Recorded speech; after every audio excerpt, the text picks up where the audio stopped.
Assalamualaikum warahmatullahi wabarakatuh. Waalaikumsalam warahmatullahi wabarakatuh. Bismillahirrahmanirrahim. Alhamdulillahi rabbil alamin. Wa bihi nasta'inu ala umurid dunya waddin. Wassalatu wassalamu ala ashrafil anbiya'i wal mursalin wa ala alihi wa ashabihil mujahidin at-tahirin, amma ba'du. Saudara-saudara kaum muslimin rahimakumullah, pembangunan fisik material yang tanpa diimbangi dengan nilai-nilai agama sering cenderung membentuk manusia yang materialistis. Tolok ukur dan sudut pandang dari segala persoalan hanya terbatas kepada benda yang nyata yang berada di sekitarnya.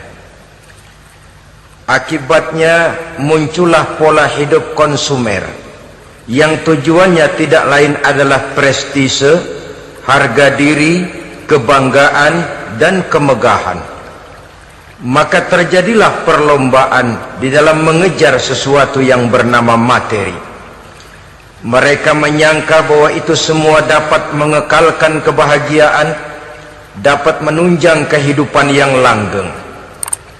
Ada yang berlomba-lomba mengejar-ngejar harta. Seluruh waktu dalam hidupnya habis untuk mengejar harta. Tidak peduli siang atau malam, sore atau pagi. Sujud tidak lagi sempat, Allah dilupakan dengan agama jauh. Ada yang berlomba mengejar-ngejar pangkat, jabatan, dan kedudukan. Tidak peduli menjilat ke atas, menginjak ke bawah, atau menyikut kiri dan kanan. Bahkan teman pun jadi lawan, lawan pun jadi teman. Bukan soal, yang penting pangkat terkejar. Ada yang berlomba memperbanyak kendaraan, sejak dari jet pribadi, pesawat, kapal pesiar, sampai kepada mobil-mobil mutakhir. Ada yang berlomba memperbagus rumahnya, ada yang berlomba memperbanyak istri dan anak-anaknya. Seluruhnya tenggelam di dalam perlombaan yang menurut ukuran mereka akan mendatangkan prestise, kemegahan, dan kebanggaan. Allah subhanahu wa ta'ala menegur, memberikan peringatan dalam surah yang pendek, yaitu surah At-Takatsur. Alhaakumut takatsur hatta zurtumul maqabir kalla sawfa ta'lamun. Alhaakum ay syagalakum an ta'ati rabbikum. Kamu telah lalai daripada taat kepada Tuhanmu, dan yang menyebabkan kamu lalai itu tidak lain at-takatsur. At-takatsur artinya at-tabahi bi kathrati mata'id dunya, bermegah-megah dengan memperbanyak kesenangan hidup duniawi. Dengan kata lain, berlomba-lomba mengejar kemegahan duniawi telah menyebabkan kamu lalai daripada mengingat, daripada taat kepada Allah subhanahu wa ta'ala. Apabila orang cenderung materialistis, seluruh kegiatan hidup dikerahkan untuk berlomba memperbanyak materi, apa namanya harta benda, apa namanya rumah, apa namanya pangkat dan jabatan, maka dikala itu seseorang akan sangat mudah lalai daripada taat kepada Allah subhanahu wa ta'ala. Hilanglah kesadaran bahwa sesungguhnya apapun yang kita miliki dalam kehidupan dunia ini tidak lain hanya barang titipan sementara. Kita cari, kita kejar, tapi setelah kita dapatkan, jangan dia dijadikan tujuan. Jadikanlah dia sebagai alat. Apabila harta benda duniawi sudah dijadikan sebagai tujuan daripada kehidupan, maka sesungguhnya kita sudah terseret dalam satu siklus, satu lingkaran setan yang tidak akan pernah berujung. Sebab manusia dalam berhadapan dengan materi duniawi tidak akan pernah mengenal kata cukup, tidak akan pernah mengenal kata puas, dan tidak akan pernah bertemu dengan titik. Selalu koma, selalu kurang, selalu tidak ada cukupnya. Apalagi kalau bicara soal keenakan, kenikmatan, kesenangan, itu cuma sekedar sudut pandang saja. Saudara barangkali kalau mengkhayal akan berkata, alangkah enaknya jadi menteri, naik mobil empuk ber-AC kemana-mana disambut. Menteri juga barangkali akan berkhayal seperti saudara, alangkah enaknya jadi rakyat biasa, bebas duduk angkat kaki di warteg tanpa ada yang mengamankan, tanpa harus terikat oleh protokol-protokolan, tanpa harus diatur ini dan itu. Jadi perbedaan cuma sudut pandang saja. Mungkin tukang bakso melihat tukang cukur itu enak, sebab kepala siapa saja bisa dipegang. Tapi barangkali juga tukang cukur melihat tukang bakso itu enak, dan begitulah selanjutnya. Keenakan cuma perbedaan sudut pandang. Saudara-saudara kaum muslimin rahimakumullah, oleh sebab itu agama memberikan kesadaran seluruh yang kita miliki, yang dititipi oleh Allah dalam kehidupan ini berupa materi keduniaan, hakikatnya adalah alat dan bukan sebagai tujuan. Apabila alat sudah kita jadikan tujuan, kita akan terjebak ke dalam satu perlombaan yang justru akan mencelakakan kita sendiri. Inilah yang saya maksud dengan sirkuit celaka.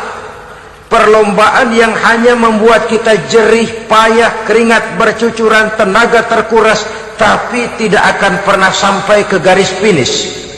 Karena memang tidak ada garis finishnya.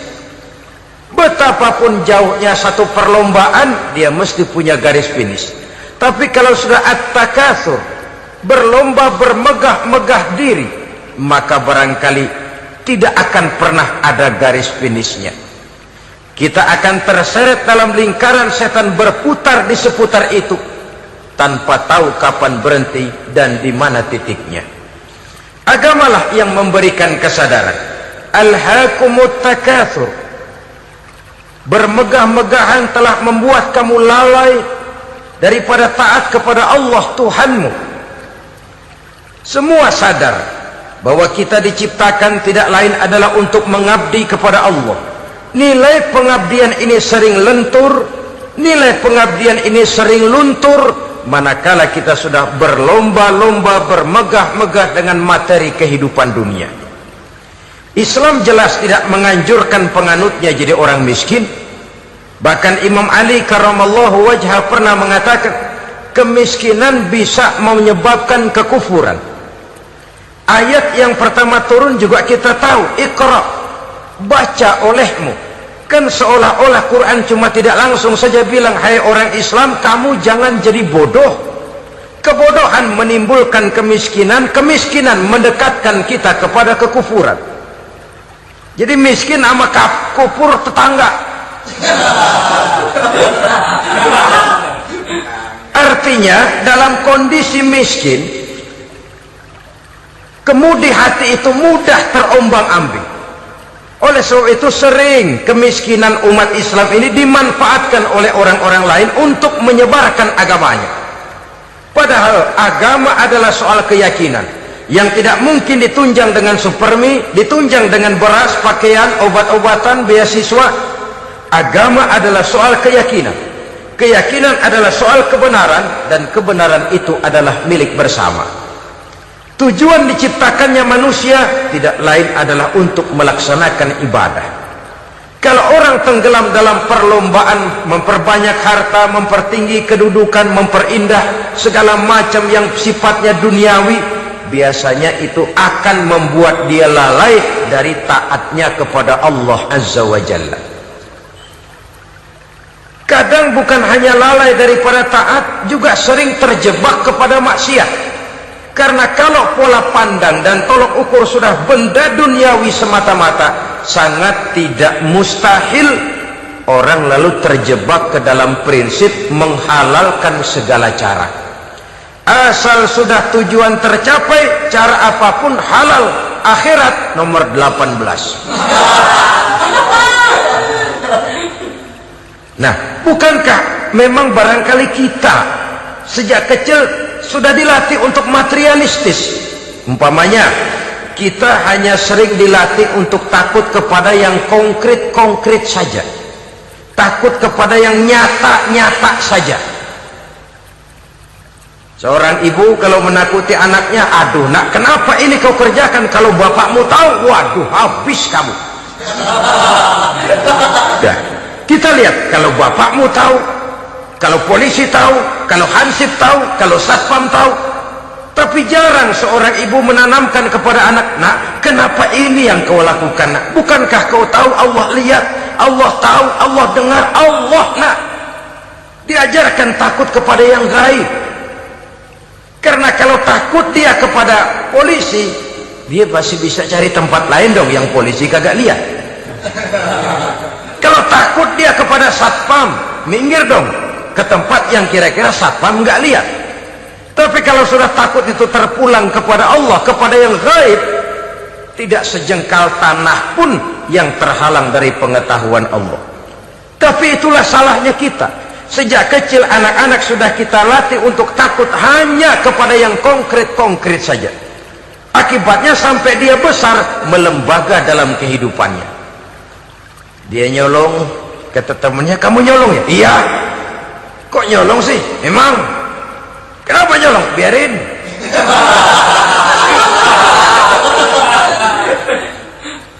Kamu kan tahu Allah lihat? Tahu. Kenapa nyolong juga? Biarin. Asal orang jangan lihat. Kalau Allah mah lihat, dia kagak ribut.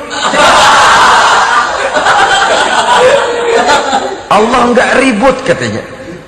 Nah, ini kan satu refleksi yang timbul daripada kenyataan. Jikalau orang hanya dijejali rasa takut kepada yang konkret-konkret saja, kepada yang zahir-zahir saja, yang akan tumbuh lalu mental kucing. Sopan, tenang, kalem, ayem, nggelenggem. Kalau ada orang, sedikit orang meleng, kucing kelihatan watak aslinya. Saudara-saudara kaum muslimin rahimakumullah. Oleh sebab itulah maka agama lewat surah yang kita bicarakan pada pertemuan ini memberikan peringatan. Kala, jangan begitu dong. Kamu boleh mencari dunia, silahkan cari harta yang banyak, cari pangkat yang tinggi, tapi jangan itu membuat kamu lalai daripada taat terhadap Allah subhanahu wa ta'ala. Jangan karena keinginan mendapat harta yang sebanyak-banyaknya lalu melakukan segala macam cara asal tujuan tercapai. Itu sudah membuat kita lalai. Jangan karena ingin mengejar kedudukan yang tinggi lalu jilat atas injak bawah, nggak mempan jilat, dukun dipakai.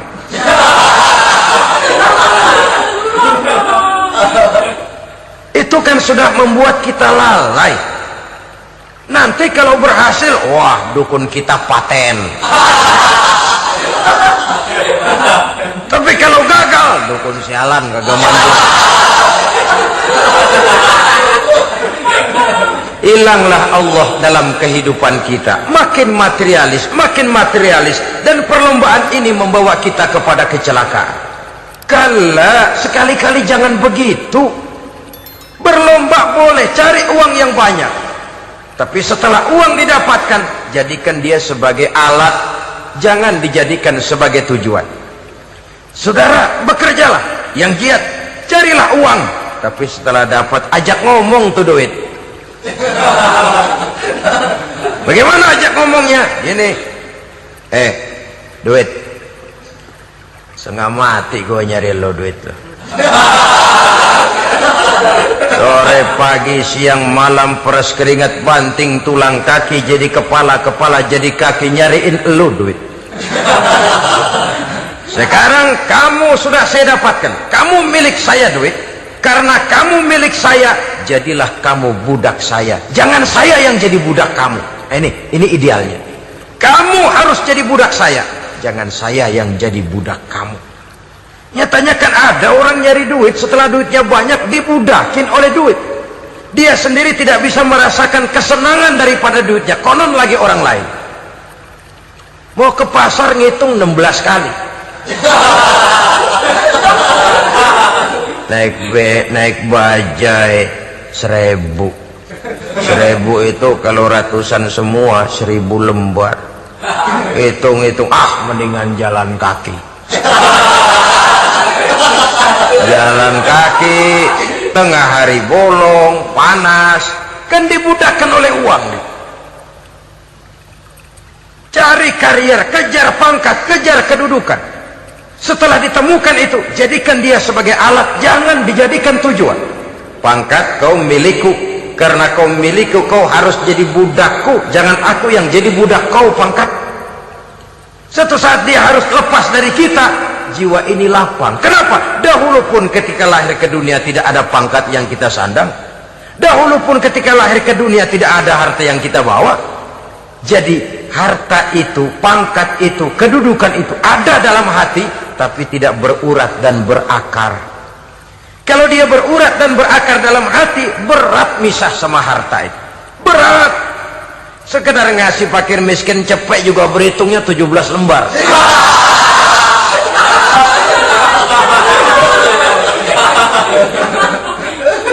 Dengar di kantornya mau ada mutasi, pindah dia dari tempat basah ke tempat kering, baru berita buruk udah meriang duluan. Ini nanti bagaimana, itu nanti bagaimana, ini nanti bagaimana. Kan tidak jarang orang yang kena apa istilah kerennya zaman sekarang itu post power syndrome. Post power syndrome ini pernah dianalisa oleh Nabi. Kata beliau, irhamu salasatan minan nas, sayangilah 3 macam manusia. Siapa mereka? Pertama, azizan zalla, orang terhormat yang jatuh hina. Ini yang sering terkena post power syndrome. Biasa kemana-mana dikawal, dihormati, datang ke tempat ini protokol siap, ini serba diatur, semua serba beres. Begitu jabatan selesai atau pensiun, habis orang gak indah-indah. Dia lihat orang diemin aja, orang diemin, orang tonton. Ini kalau nggak kuat mentalnya, itu kena post power syndrome. Akibatnya ya bisa jantungan, bisa lever, bisa darah tinggi. Ya penyakit-penyakit yang zaman dulu kita nggak kenal. Ini kan makin banyak dokter, makin maju ilmu kedokteran, makin aneh penyakit. Saudara hadirin yang saya hormati, post power syndrome kena apa yang dinamakan frozen emotional attitude. Tidak kuat menghadapi kenyataan. Azizan zalla, orang terhormat yang jatuh hina, itu sangat perlu dikasihani. Yang kedua, ghaniyan qad iftaqara, orang kaya jatuh miskin. Ini juga sama. Biasa hidup apa ada, serba ada, lalu harus hidup apa adanya. Ini kalau kurang-kurang kuat benar-benar memble ini.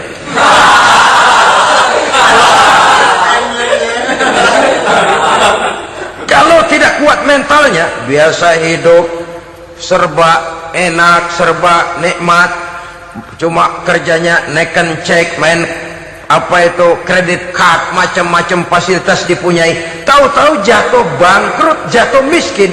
Kalau tidak fondasi agamanya kuat, bisa gantung diri, bisa bunuh diri, bisa frustasi, bisa terkena psikosomatik, tekanan jiwa mempengaruhi faktor biologis, timbullah tekanan, terjadilah penyakit aneh-aneh. Al-ghaniyan qad iftaqara, orang kaya jatuh miskin, itu perlu dikasihani. Yang ketiga, wa faqihan yal'abu bihil juhal, ahli fikih tapi dipermainkan oleh orang-orang bodoh. Hanya kebetulan orang bodoh itu punya kekuasaan. Hukum bisa dipesan.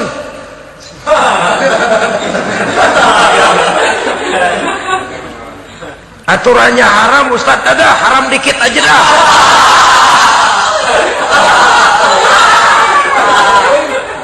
Sibuklah tuan fakih ini, ahli fikih ini, mencari dalil kebet sana kebet sini supaya yang tadinya haram benar bisa jadi haram sedikit.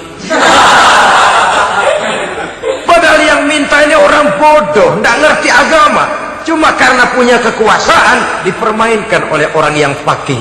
Orang yang fakih ini dipermainkan. Kasihan orang yang seperti itu.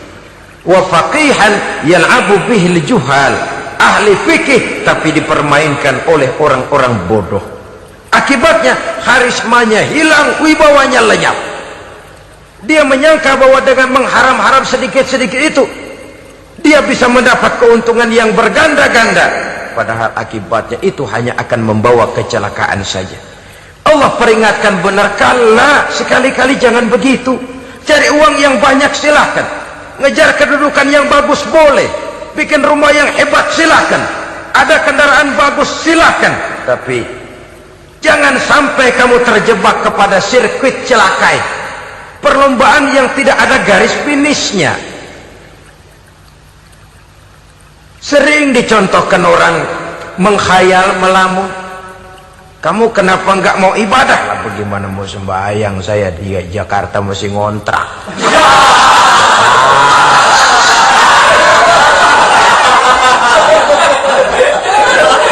Bingung, tiap akhir tahun kontrakan habis. Kalau punya rumah sendiri walaupun kecil-kecilan, tenanglah saya ibadah. Baiklah, oleh Allah diberikan rezeki, bisa bikin rumah walaupun kecil-kecilan. Sudah punya rumah sendiri, belum juga ibadah, apalagi mulur lagi. Habis bagaimana mau sembahyang, rumah kecil banget. Pinggir kali, asal hujan bocor ya.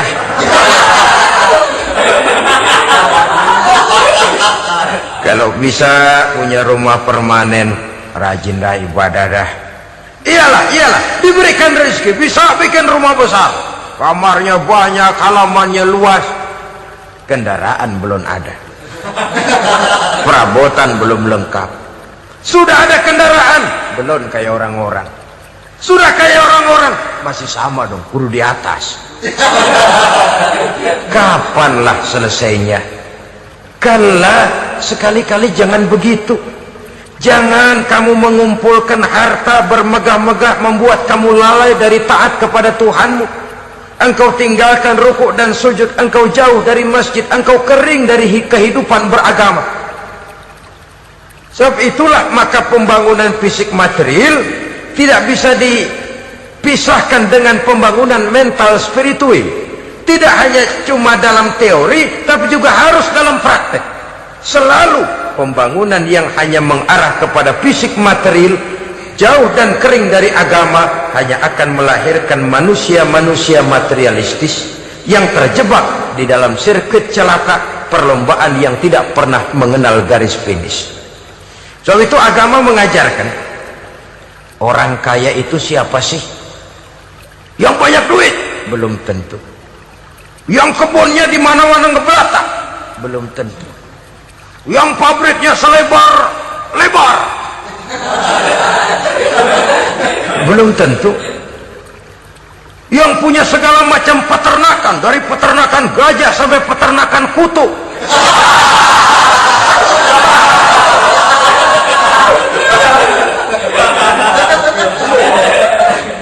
Belum tentu. Agama memberikan tuntunan yang sangat luhur. Orang kaya itu adalah orang yang hidupnya cukup. Orang miskin itu orang yang selalu merasa kurang. Bagaimanapun banyak duit saudara miliki, kalau masih merasa kurang, masih miskin saudara. Saya punya uang 1.000 rupiah, Anda punya uang 1 juta rupiah. Mungkin saya lebih kaya dengan uang yang 1.000 ketimbang Anda 1 juta. Kenapa? Dalam tangan saya uang 1.000 besar, artinya sesuai dengan kebutuhan saya. Tapi di tangan Anda uang 1 juta, kebutuhan Anda lebih besar daripada itu lagi. Maka agama mengajarkan sifat qanaah, merasa cukup, dan itulah sumber kekayaan yang hakiki. Orang kaya adalah orang yang hidupnya cukup. Kalla saufa ta'lamun, jangan begitu, nanti kamu akan tahu. Summa kalla saufa ta'lamun, jangan sekali-kali begitu, suatu saat kamu pasti akan tahu. Kalla law ta'lamuna ilmal yaqin thumma latarawunnaha 'ainal yaqin thumma latus'alunna yawma idzin 'anil na'im. Nah, kapan perlombaan ini akan menyadarkan orang biasanya? Hatta zurtumul maqabir, sampai kamu dekat ke liang kubur. Itu biasanya kalau istilah orang sekarang baru ngeh. Asal sudah napas sampai tenggorokan disambung dengan selang, sudah Senin Kemis dibantu dengan alat picu jantung, gerak gerak gerak gerak, sudah kayak orang mau gergaji kayu. Dikala itu barulah sadar orang biasanya. Dan kesadaran semacam itu kesadaran yang terlambat, kesadaran ala Fir'aun. Fir'aun selagi hidup diajak beriman dan nehi aja.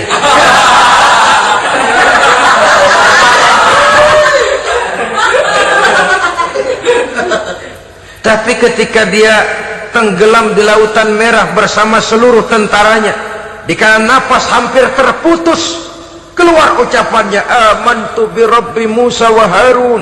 Aduh, kalau begini mah saya juga percaya kepada Tuhannya Musa dan Harun. Saya beriman kepada Allah.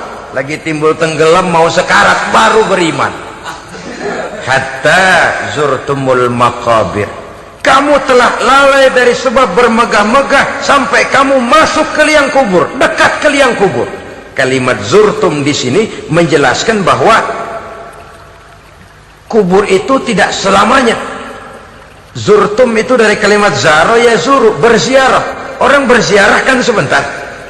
Ke kubur itu sama dengan berziarah kita di situ. Sebentar, tidak akan selamanya, tidak akan kekal dalam kubur.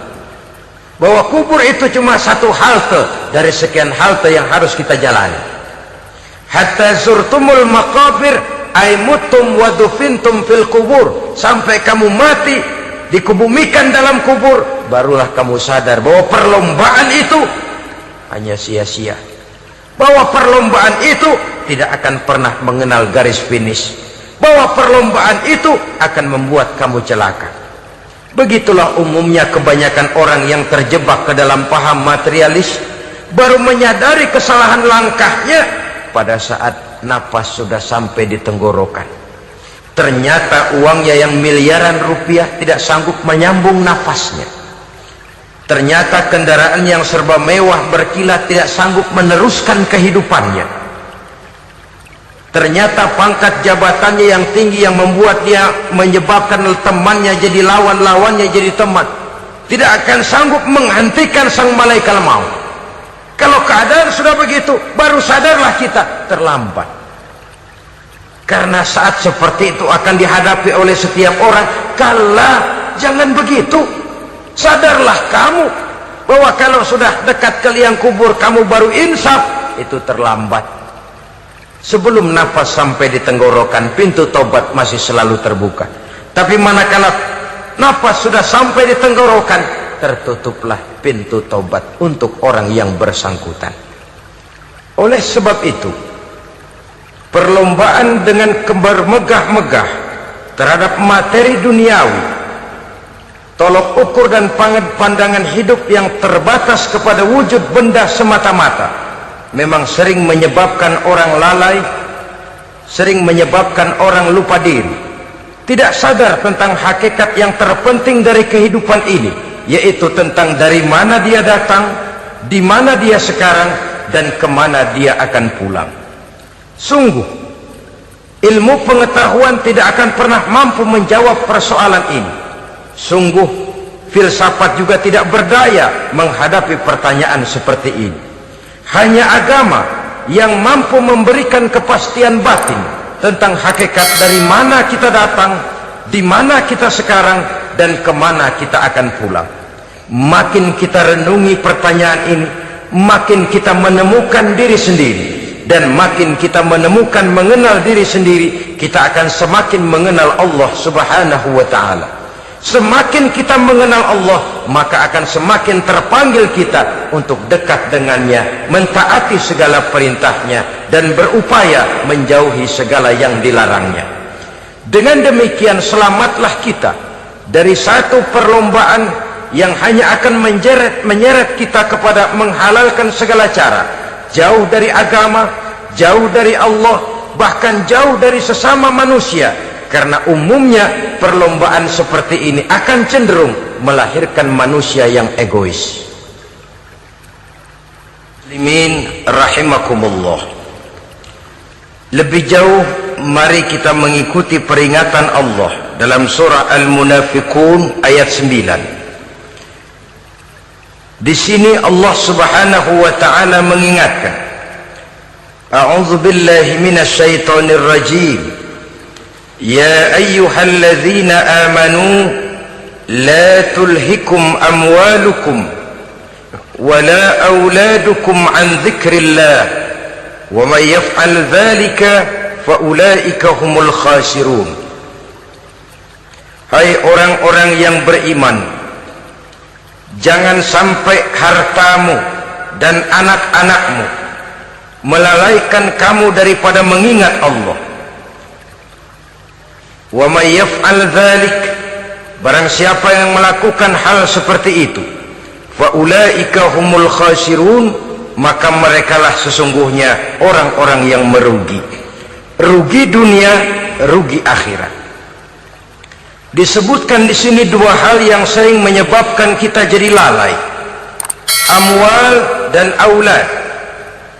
Harta dan anak-anak. Materi dan keluarga. Perlombaan di dalam mengumpulkan materi sering menyebabkan kita menjadi lalai. Begitu juga amanah berupa anak ini sering kita lalaikan atau sering membuat juga kita menjadi lalai. Kita lalaikan dalam arti bahwa keduanya, baik harta baik anak, merupakan amanah dari Allah.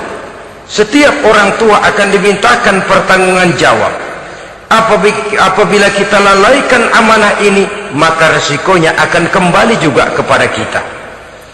Tapi satu hal yang jelas dalam ayat 9 surah Al-Munafiqun ini, bahwa perlombaan memperbanyak harta dan anak-anak yang masuk dalam kelompok at-takatsur itu tadi akan menyebabkan orang khasiru, termasuk ke dalam kelompok orang-orang yang rugi. Perlombaan yang hanya akan membawa kerugian semata-mata. Kemudian di dalam satu hadis Rasulullah sallallahu alaihi wasallam memberikan peringatan. Beliau bersabda, "Iza azamat ummati dinaran wa dirhaman, nuzi'at minha haibatul Islam, wa iza tasabat ummati saqatat min 'ainillah, wa iza turikatil amru bil ma'ruf wan nahyu 'anil munkari, hurimat 'alaihim barakatul wahyi." Ada tiga hal yang kalau kita kerjakan akan menimbulkan tiga macam akibat di dalam hadis ini. Pertama, iza azamat ummati dinaran wa dirhaman. Apabila umatku sudah mengagung-agungkan dinar dan dirham, artinya kalau umatku sudah jatuh menjadi umat yang materialistis, segalanya diukur dari dinar dan dirham. Dinar dan dirham ini kalau bahasa Inggrisnya dokat.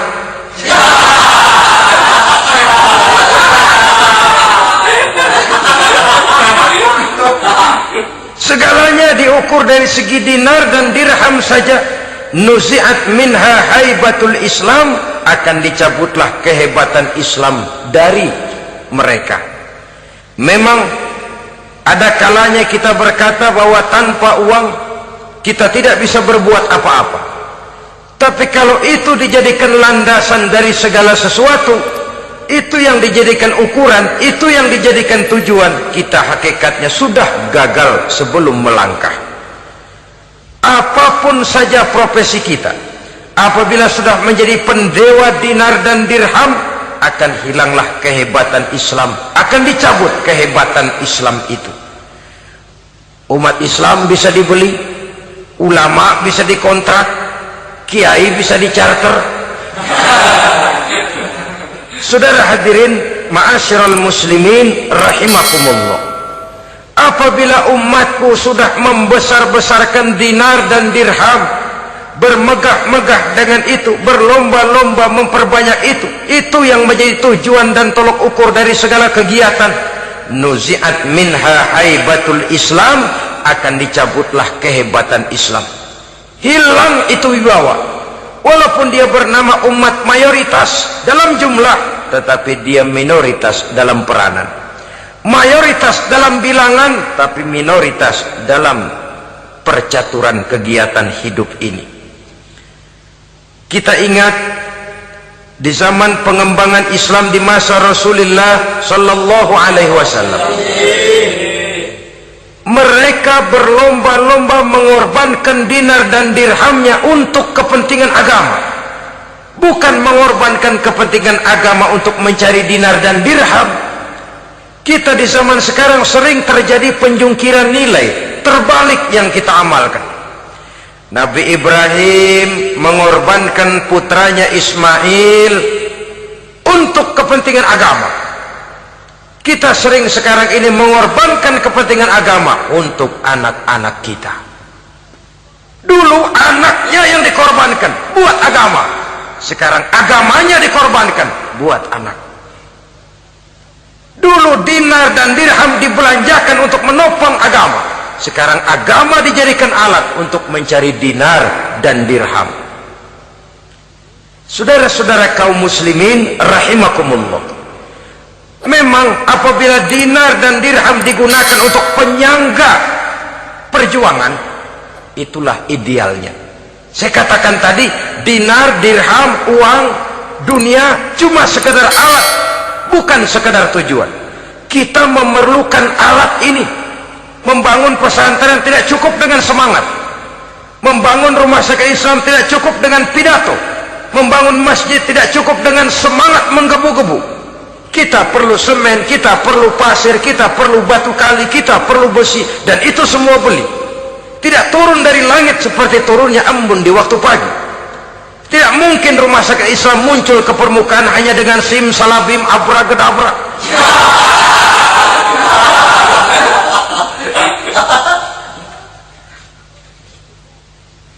Oleh sebab itu, saya bersyukur kecenderungan belakangan ini pengajian-pengajian akbar di berbagai tempat tidak hanya sebagai ajang untuk menanamkan akidah, membina ukhuwah, tapi juga menjadi sarana di mana kita mengumpulkan dana, menghimpun potensi umat, menginventarisir potensi untuk kepentingan pengembangan daripada agama.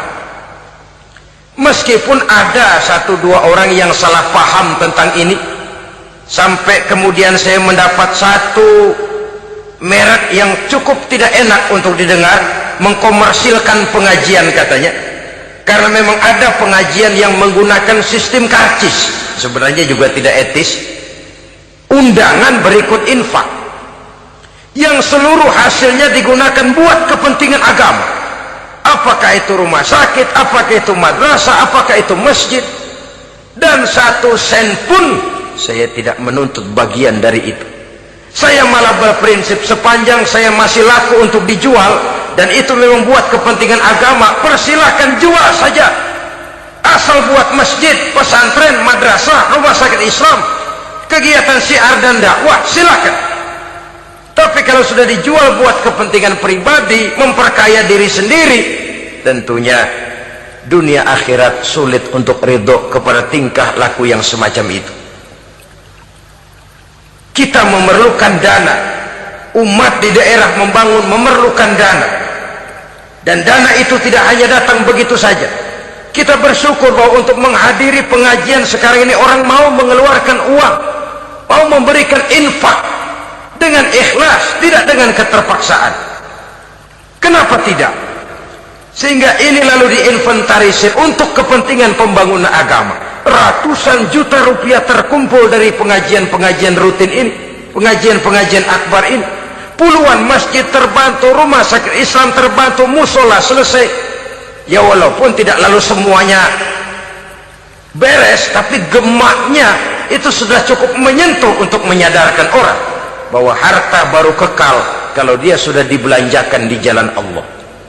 Nah, yang celaka kalau dinar dan dirham itu yang dijadikan tujuan. Mengadakan pengajian semata-mata untuk cari uang, uangnya buat kantongnya dewek. Itu yang membuat dicabutnya kehebatan Islam itu. Segalanya diukur dari sudut itu. Sehingga ketika seseorang datang bertanya tentang hal-hal yang berkaitan dengan ini, maka hal semacam ini sesungguhnya satu nikmat yang perlu kita syukuri sepanjang menginventarisir potensi umat benar-benar digunakan buat kepentingan daripada agama kita. Jadi peringatan tegas dari Nabi ini, iza azzamat ummati dinarun wa dirhaman nuzi'at minha haibatul Islam. Apabila umatku sudah mengagung-agungkan dinar dan dirham, maka akan dicabutlah kehebatan Islam dari tengah-tengah mereka. Remeh saja orang memandang kita, enteng saja orang memandang kita. Satu. Yang kedua, peringatan Nabi, wa iza tasabat ummati saqatat min ainillah. Apabila umatku sudah saling mencaci maki, apabila umatku sudah saling berbantah-bantahan, saqatat min ainillah, jatuhlah mereka dalam pandangan Allah. Kalau sesama umat ini sudah saling menjelekkan, apakah yang menjelekkan itu lebih bagus dari yang dijelekkan di hadapan Allah? Dua-duanya sama rendahnya. Pribadi saya mungkin puas kalau saya bisa menghantam saudara di depan umum, menjelek-jelekkan nama saudara. Tapi lebih baikkah saya dalam pandangan Allah? Sama rendahnya dengan orang yang saya jelekkan. Itu pun kalau yang dijelekan benar-benar jelek. Kalau cuma sekedar fitnah, wah, lebih celaka lagi nasib si orang itu tadi. Ini artinya menyadarkan kita bahwa umat ini sudah diikat dengan akidah. Beraneka ragam kita, tapi harus ada kebersamaan. Berbeda kita, tapi harus satu, sebagai satu ummatan wahidah, satu umat yang satu. Oleh sebab itu, persamaannya lah yang harus kita angkat ke permukaan, bukan perbedaannya yang kita perbesar. Sudah datang waktunya umat Islam bangun dari tidurnya, jangan lagi dibuai oleh irama mayoritas. Sudah lewat masanya kita bertengkar karena persoalan-persoalan kecil yang tidak prinsip. Sudah datang waktunya umat Islam bersatu, menyusun saf yang lebih lurus, oleh karena ia dihadapkan kepada tantangan-tantangan yang tidak semakin ringan. Kalau kita bertengkar dengan kita, kalau kita saling mencaci sesama kita, bukankah Yahudi tepuk tangan? Bukankah Nasrani menari-nari? Bukankah pihak ketiga akan menangguk di air keruh? Dan kerugian akan terpulang kepada kita semua. Tapi inilah realita, bahwa yang kita hadapi ini sesungguhnya musuh kita di luar kita, bukan di dalam kita. Apakah itu kemiskinan, kebodohan, maksiat, munkarat, ketidakadilan, kezaliman, kesewenang-wenangan, dan lain sebagainya. Yang musuh jadikan musuh, yang teman mari kita rangkul. Jangan terbalik, teman dimusuhi, musuh malah dirangkul. Maka berpesta poralah musuh-musuh Islam ini. Saudara-saudara kaum muslimin rahimakumullah, Nabi memperingatkan dengan tegas, wa iza tasabat ummati saqatat min ainillah. Jikalau umatku sudah saling mencaci maki, sudah saling berbantah-bantahan, jatuhlah mereka dalam pandangan Allah. Satu ayat menjelaskan, jangan sebagian kamu meremehkan, yaskhar, mengecilkan, menganggap enteng orang lain. Boleh jadi yang dihina, diremehkan, dianggap enteng itu nilainya lebih bagus daripada yang menganggap enteng. Hakikat segala sesuatu itu cuma kembali kepada Allah. Di sanalah penilaian finalnya. Manusia hanya melihat yang zahir. Makin banyak harapan hidup ini kita gantungkan kepada manusia, makin banyak kita harus bersiap untuk kecewa. Saudara-saudara kaum muslimin rahimakumullah. Kemudian yang ketiga peringatan dari baginda Nabi, wa iza turikatil amru bil ma'rufi wan nahyu 'anil munkari hurimat 'alaihim barakatul wahyi. Apabila amar ma'ruf dan nahi munkar telah ditinggalkan, maka akan hilanglah keberkahan wahyu, akan hilanglah keberkahan Quran, akan sirnalah keberkahan agama.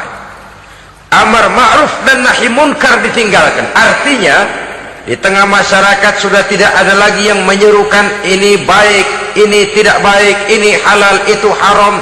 Mari kita sholat, mari makmurkan taklim, santuni yatim piatu, makmurkan masjid. Seruan ke arah itu tidak lagi terdengar. Sementara tinggalkan judi, tinggalkan minuman keras, jauhi zina, seruan semacam itu pun tidak lagi terdengar. Maka hilanglah keberkahan wahyu itu. Karena amar ma'ruf dan nahi munkar merupakan bagian daripada ajaran agama kita. Menjadi sponsor dari segala macam kebajikan dan menjadi penghalang daripada segala macam kemunkaran sesuai dengan batas kemampuan yang kita miliki masing-masing. Nah, saya kembali kepada persoalan pokok di awal pembicaraan tadi. Bagaimana jalan keluarnya? Jalan keluarnya tidak lain adalah upaya. Bagaimana kegiatan yang sifatnya fisik material ini diimbangi dengan kegiatan yang bersifat mental spiritual. Upaya menghidupkan majelis-majelis taklim, upaya memakmurkan masjid-masjid sebagai laboratorium rohani untuk mewujudkan keseimbangan dalam pola pikir yang akan berlanjut dalam gerak hidup yang kemudian akan tertuang dalam segala perbuatan manusia. Apabila sudah terwujud kepincangan dalam pola pikir, akan pincanglah caranya bertindak dan berbuat, akan pincanglah pandangan hidupnya, akan pincanglah orientasinya di dalam kehidupan ini. Oleh karena itu, Islam dalam berbagai aspek kehidupan mengajarkan sistem keseimbangan. Mencari harta boleh, tapi tidak boleh keluar dalam kerangka fastabiqul khairat. Berlomba-lomba silakan, tapi untuk kebaikan, bukan untuk bermegah-megah, bukan untuk menumbuhkan gengsi, bukan untuk meninggikan prestise dan harga diri, tapi fastabiqul khairat, berlomba-lomba di dalam mengejar kebajikan, di dalam menyebarkan kebaikan. Bukan sekedar berlomba-lomba, tapi tolong menolong, bantu membantu. Ta'awanu 'alal birri wat taqwa wala ta'awanu 'alal ismi wal udwan.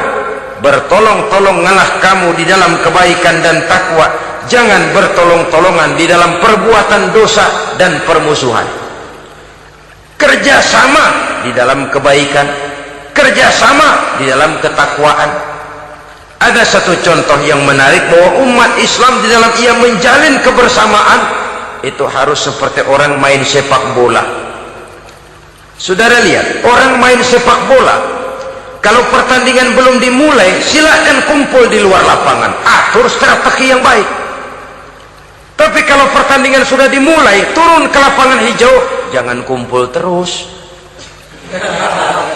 Masa ada sepak bola gotong royong, groyok ke sana, groyok ke sini, ya kalah terus. Harus ada yang jadi penyerang tengah, kan begitu toh sepak bola. Harus ada yang jadi kiri luar, kanan dalam, striker, back, penjaga gawang. Yang penting kerjasama, teamwork, lalu mampu menciptakan operan-operan. Yang jadi back jangan ngiri sama yang jadi penyerang tengah. Jangan hasut, sebab bagaimanapun juga andai kata si penyerang tengah berhasil menjaringkan bola ke gawang lawan, kan kemenangan bukan kemenangan satu orang, kemenangan satu kesebelasan, kemenangan satu tim. Ini yang sering terjadi, back ngiri sama penjaga gawang,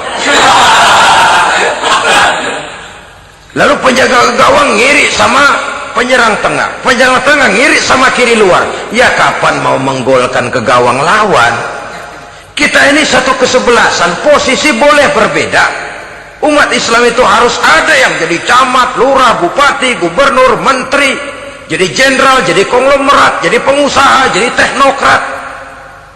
Yang penting kerjasama, teamwork, mampu menciptakan operan-operan yang akurat. Diego Armando Maradona, enggak pakai dia, enggak, itu katanya maha bintang, gagah, hebat, bintang lapangan hijau. Kapan Maradona hebat? Kalau ditunjang oleh 10 temannya yang lain, merupakan satu kesebelasan.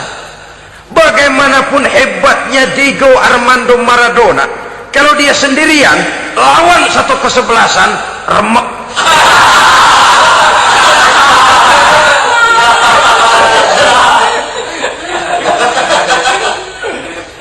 dia hebat, dia jenius, dia maha bintang karena dapat operan dari teman-temannya, bukan jegalan, operan. Jadi oleh sebab itu bagaimana kita menciptakan operan-operan akurat yang akan melahirkan kebersamaan di tengah-tengah umat.